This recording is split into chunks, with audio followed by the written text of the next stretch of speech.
ئای زستانی سەخت ڕۆی بڕاوە بە فرو باران زستانی سەخت ڕۆی بڕاوە بە فرو باران یاخۆ بە خێربەی بە هەر وەرزی عاشق و دڵداران گەزی زەوشە و بۆ نێرگز دایگر دەشت و کۆساران ئەستە با بڕند و بەدوو هەر وەکو جاری جاران ئای چەند خۆشە ڕاکشێن لە ناو گوڵ و گوڵزاران تاوێ وەرە ئامێزم مەردە چاوی بەدکاران خۆم دەکەم بە قوربانت هەموو ڕۆژێ دەجاران جوانی وەک تۆم نەدیتیا گەڕا و خاچی تاران دەست هەڵ ناگرم لە باڵات بم بەنە پای سێداران بۆ فریاد و دیدمانی بە یادی باقیاران بۆ سیروان و ئاسۆیە زەفتی کەل لە نەواران محەممەد فریاد قەڵاتی خۆزگەم بە ساری سارە زانیار بە نەشەی لێدە و زەفتی کەل لە نەواران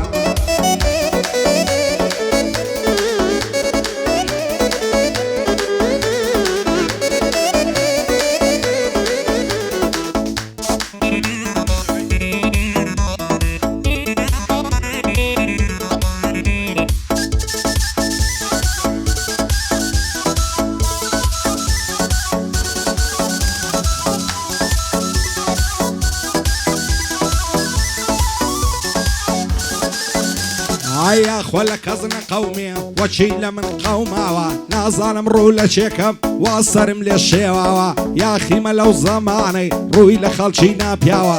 هاتا کەنجێ ئەو زوڵمە ئەو زوڵمە هەر نەبراوە خوایەکەی ڕزگار نەبیت لەو کۆت و بەند و داوە قڕگم پڕ لە گریانە دوو چاوم پڕلاوە شوێر بم بەستێرەی بەختم لەو ژیانەی کوژاوە ئاخیر و عاقیبەتی هەڕوو ڕەشیم بۆ ماوە خاک بەسەرا مەزیاخی لەو ژیانەی نەعەساوە دەبرم سەر دەنێمەوە ئەو ڕۆژەم لە بەرچاوە وەسیەت دەکەم گەرمردم لەو ژیانەی سەرم ناوە لە دوای جەنازەم وەرن بەشین و واوەی لاوە لە دەست زەمانەی ئێستا دڵم پڕ لە زووخاوە دنیا دنیای زارانە ئەو خەڵکە بۆ گۆڕاوە پایدار بێ کاک سەرکار ئەشهەدو بیللا پیاوە من سەرکارم خۆش دەوێ ئیمتیحانی خۆی داوە ئەوە فریاد پێم دەڵێ بەو خوایەی بە ئەواوە دەڵێ چاکەی سەرکاریم تا مردن لە بەرچاوە بۆ خاڵە سەرکاری دەیڵم بەند و هۆنراوە دۆستی قەتەی ئیسکانە بەو خوایەی بە ئەواوە بۆ قەتەی ئیسکانە لە هیچ کەس نەترساوە من دیلمانم خۆش دەوێ چاوم دیلمان خۆش ناوە هەر پایەدار بێ سیروان دەیڵم بەند و هۆنراوە بۆ ئاسۆ قەڵاتی نەڵەی بۆم نەگوتراوە محەممەد فریاد قەڵاتی دەستورم لە سەرداوە بۆ عەبۆ قەساوی لەو قاقەزەی نووسراوە بۆ عەبۆ قەساوی دەستوریان لە سەرداوە ئەمن عەبۆم خۆش دەوێ و بۆ شاد بێت تازە زاوە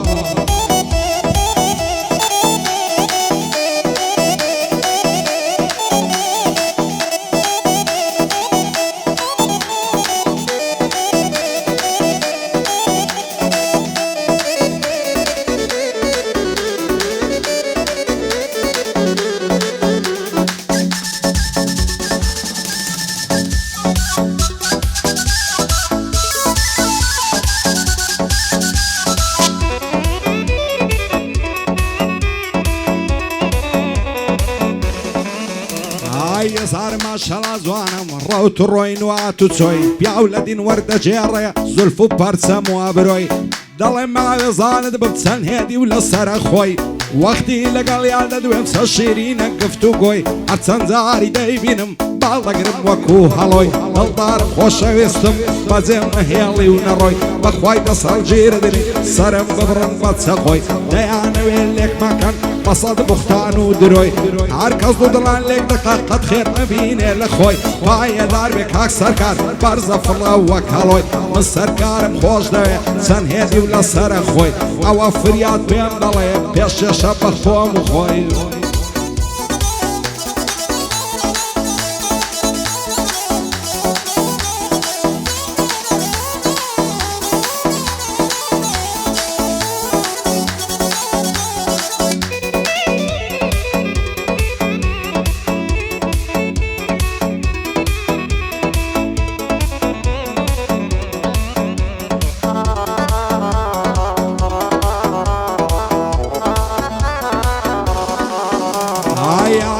قوتابیم دەخوێنێ لە ناوەندی داڕوا بە ناز و فیزا وەک بولبولی هۆڵەندی دوێنە چاوم پێکەوت لە نێزیکی ماڵبەندی پێم گودا زانت بم تەنیا تۆم لە پەسەندی جوانێ وەکو تۆ جوان تورکی و فارسی و تایلەندی جوانی وەک تۆم نەدیتیا لە ئازادی و گرکەندی نازانم بۆ لەگەڵە من خەریکی فێڵ و فەندی ئێستا وەک جاری جاران پێوەم ناکەی پەیوەندی هەولێرت لەسەر جێڕم هەتا سێڕای دەربەندی زانیار بەنە شای لێدا بابی لەم وەک مامەندی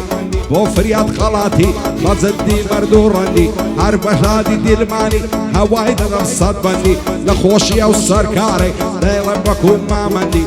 بۆ مەلا دیارە لەکن بەندەی پەسەندی ئاسۆ قەلاتی لێیە بەجددی مەرد و ڕەندی لەگەڵاو کاک سیروانەی بژین بە شەرەفمەندی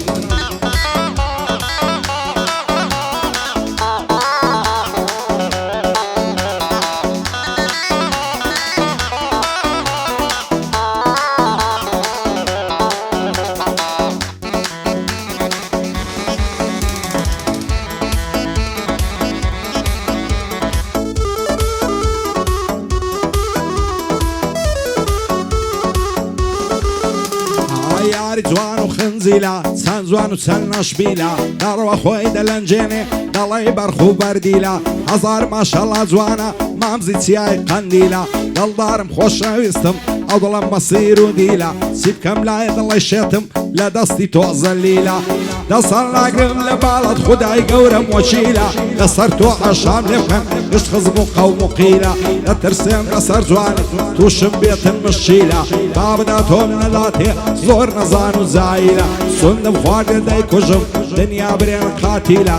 بۆ فریاد قەلاتی مردن بە قەوم و قیلا من دیلمانم خۆش دەوێ دەڵی چێوی قەندیلا سیروان خۆشناو لێرەیە خودای گەورەم وەکیلا پایەدار بێ کاگاسۆ بە دوور بێ لە مشیلا محەممەد فریاد قەلاتی با پێم نەڵێ ڕەزیلا دووبارە بۆ فریادی وعدەیڵەم بە تەشیلا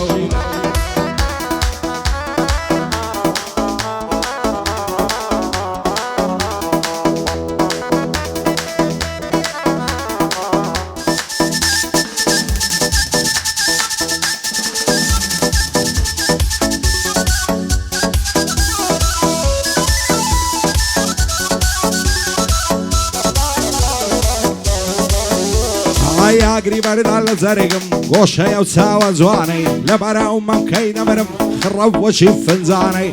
لەبەراو زولفەی نەمرم ڕەشە وەچی ڕیحانەی وایەکەی تێرماچی بکەم ئەو گەرمە پەڕ مەرزانەی دڵدارم خۆشەویستم لە دڵم دەرکاو ژانەی تا مردن زێر نایەڵم لا نادەم لەو پەیمانەی لە دووری بەژن و باڵت دەسووڕێم وەک پەروانەی دەتوانە سوێن دێت بۆ خۆم تاچی لەو کوردستانەی بەچی ئیمانی بردوم باو دوو برۆیە کەوانەی دەستان ناگرم لە باڵی سوێن دەخۆم بە قورعانەی بەدڵ و جیان خۆشم نوێ بووی مەشێت و دێوانەی بۆ مەسعود سەیدیە تاکە لەو کوردستانەی